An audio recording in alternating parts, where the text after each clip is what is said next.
بسم الله الرحمن الرحيم السلام عليكم ورحمة الله تعالى وبركاته كلنتو وعنو وناكسن داودي الذي لهانتين با كنسو دوادا برنامج كفيد وناكسن واد كداوانا إيسان channel كقري جغد وحون ستو سايدين كاقي معانا يا استودي سدحي مقالة نيروبي وحانا هاي فيصل أليقو قضبادا برنامج كفيد وناكسن وقدور كورونا وحا كمدا هقب كشمبرها أو كد اللاعد دالكاني كينيا shaybaarkii ugu horeeyay ee lagu baaray hidisidaha oo la gaarsiiyay Soomaaliya iyo xisbiga Silvia Berlusconi oo wali tirada codadka la dhiibtay ku horeeya qodobadaasi uu ku kala aad u xiiso badan aad ku daawan doontaan barnaamijkeena fiid wanaagsan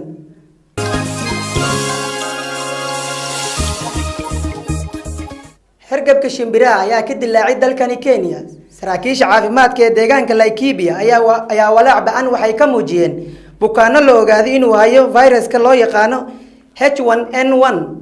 qodobkaas oo faahfaahsan waxa inoo hayo Afakaada Maxamed Axmed saraakiisha dalkani Kenya ayaa la tacaalay hargabka shimbiraha oo ka dilaacay dalkani sida uu qoray wargeyska Daily Nation wiil shanjira ayaa u dhintay hargabka shimbiraha saraakiisha deegaanka galbeedka Laikipia ayaa soo saaray degniin kadib markii baaritaan lagu sameeyay bukaano la ogaaday inuu yahay viruska H1N1 Evelyn Obongo oo ah halwadeen caafimaad oo ka howlgasha isbitaalka Nyuki Training and Referral ayaa u sheegtay wargeyska Daily Nation in kooxdeeda ay la tacaalayaan 60 kiis oo ah hargabka shimbiraha dadkan ay la tacaalayaan oo u badan caruur calaamadaha dadkan lagu arkay ayaa waxa kamid ah qandho shuban iyo mantag Afakaada Maxamed Axmed barnaamijka fiid wanaagsan shaybaarkii ugu horeeyay ee lagu baaray hidisidaha ayaa la gaarsiiyay Soomaaliya waa markii ugu horeysay magaalada Garowe ismaamulka Puntland la gaarsiiyay hidisidaha lagu baaray DNA-ga Soomaaliya gaar ahaan Puntland waxa markii ugu horeysay laga hirgeliyay shaybaar loogu talagalay baaritaanada hidisidaha ama dheecaanka DNA-ga kaasi oo la filayo inuu gacan ka geysto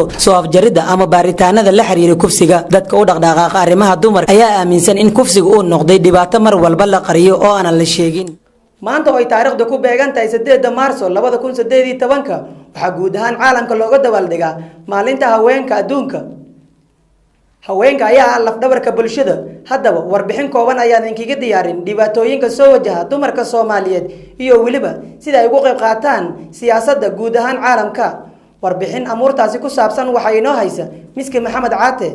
qabanqaabo lagu weyneenayo xuska maalinta haweenka adduunka ee 8 Maarch ayaa loogu dabaaldegay guud ahaan caalamka waa munaasabad lagu qiimeeyay sanad waliba kaalinta haweenweynaha adduunka ay ku leeyihiin jiritaanka dad iyo dhismo qoys taasi oo haweenka sanadkiiba mar ay ku soo bandhigaan waxyaabaha uu qabsoomay ururada haweenka Soomaaliyeed ayaa goobo kala duwan waxa ay ku qabteen munaasabada lagu maamuusay maalinta waxaana kamid ahay dalka Djibouti oo madaxweynaha Djibouti Ismaaciil Cumar Geele uu gudoonsiiyay qaar kamid ah haweenka wadankaasi oo ololay xuquuqda dumarka lacag abaalmarin ah sida laga warqabo haweenka waxa ay door weyn ka ciyaaraan horumarka bulsho kasta oo meel degan sida xanaanada qoyska nabadeynta iskaashiga iyo kor u qaadida sumcadda qoyska intii burburka jiray dhulkeena Soomaaliyeed haweenka waxa ay buuxiyeen kaalmo muhiim ah oo ugu weyn tahay nabadeynta iyo gacan qabashada ubadka la daaladhacay gaajada madaafiicda faqriga baahsan ee soo wajahay qoysaska Soomaaliyeed 20 sano u dambeeyay dhanka kale haweenka Soomaaliyeed ayaa door muuqda ku yeelanaya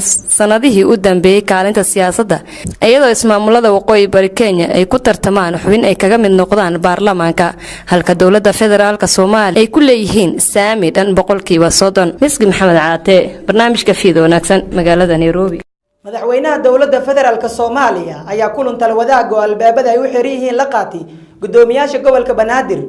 waana markii ugu horeysay ee madaxweynaha kulan noocan ah la qaatay gudoomiyaasha gobolka Banaadir Axmed Yuusuf Sheekh Cabdi ayaa qodobkaasi noo haya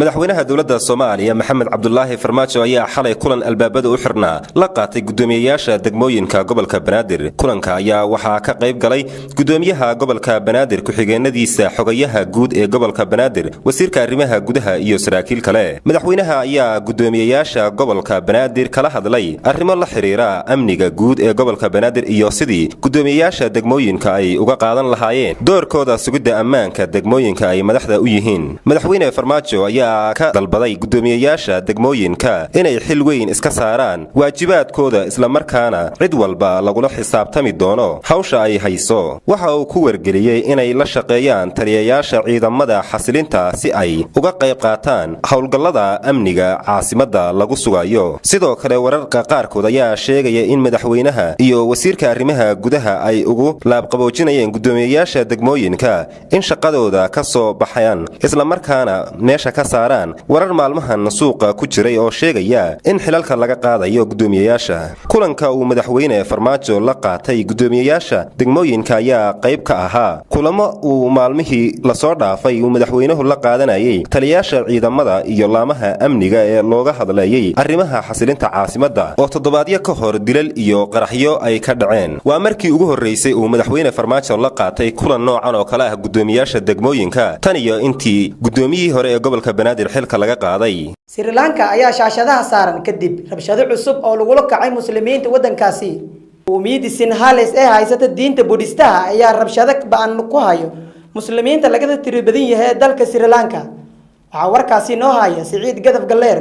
daraasiin ka mid ah ciidamada booliiska iyo kuwa militariga ayaa daawanayay iyagoon wax caawimaad ah siinin markii dadka careysan ay burburinayeen dabna ku qabteen guryo ay leeyihiin dad muslimiin ah iyo ganacsiyo ku yaala magaalada Walikada sida ay sheegayaan dadka deegaanka. Fatima Zamir oo la hadashay Al Jazeera ayaa waxa ay sheegtay inay dareemayaan cabsi aad u xoogan. ma haysano meel aan aadno, dhammaan daaqadaha gurigayga waa la jajabiyay waana la gubay ayay tiri Zamir. gudaha Walikada rabshadaha waxaa lagu burburiyay 15 guri ay leeyihiin muslimiinta Sri Lanka oo laga tirada badan yahay, masaajid iyo gawaari. wiil 23 sano jir muslim ah ayaa laga helay gudaha dhismo la gubay. dawladda oo ka jawaabaysa arrimahaas ayaa bandow ku soo rogtay gobolka dhibaatadu ka taagan tahay. mowjadaha rabshadaha ayaa bilowday Axadii kadib markii rag muslimiin ah ay garaaceen nin ka soo jeeda Buddhista aakhirkiina uu dhintay. rabshadaha soo cusboonaa ayaa laga cabsi qabaa inay dib u soo celiyaan khilaafkii dhammaaday ee wadankaasi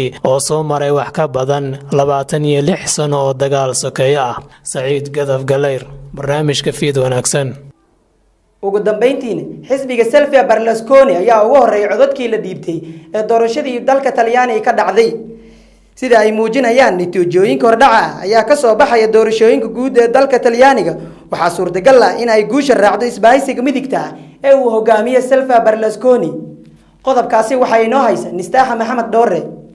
dalka Talyaaniga waxaa la tiriyay codbixinta doorashada baarlamaaniga iyadoo natiijada ay u muuqato in xisbiyada ay ku kala sareeyaan. warar hordhac ah oo soo baxaya ayaa muujinaya in kuraasta ugu badan uu ku guuleystay xisbiga loo yaqaano Leegada oo ay ku midoobeen xisbiyo badan. sidoo kalena uu ku jiro Silvio Berlusconi oo ahaa ra'iisul wasaarihii hore ee dalkaasi haatanna ah siyaasi galaangal adag ku leh siyaasadda dalka Talyaaniga. arrinta sida weyn la iskula dhex qaadayo ayaa ah in markii ugu horeeyay uu mid ka mid ah xisbiyada dalkaasi uu soo galay xubin baarlamaanka ka mid ah nin madow ah oo asal ahaan ka soo jeeda dalka Nigeria balse in muddo ah dalkaasi ku sugnaa. mid ka mid ah xisbiyada tartamaya oo dhanka koonfureed ah ayaa helay 33% kadib markii ay sameeyeen ballanqaadyo ah lacago dhan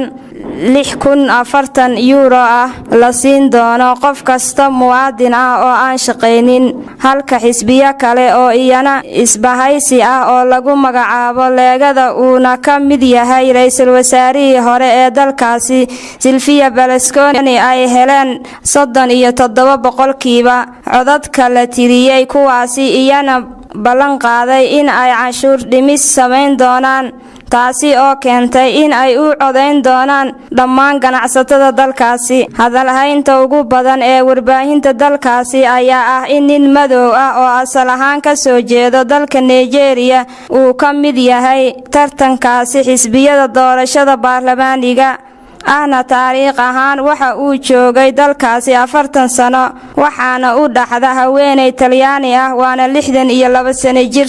waxbarashada heer sare ka gaaray ahna ganacsada caan ah. Nistaaxa Maxamed Doore, barnaamijka Fiid Wanaagsan, Nairobi. daawadayaal qodobkaasi ayaa ugu dambeeyay guud ahaan barnaamijkeennii Fiid Wanaagsan waa duubistii iyo farsamadii afakaadha maxamed axmed soo saaristii miski maxamed caate aniguna waa faysal liigo intaan barnaamijkan xig ku kulmi doono waa dhammaan bahdii qarij qodoodin leh sidaas iyo amaano Allah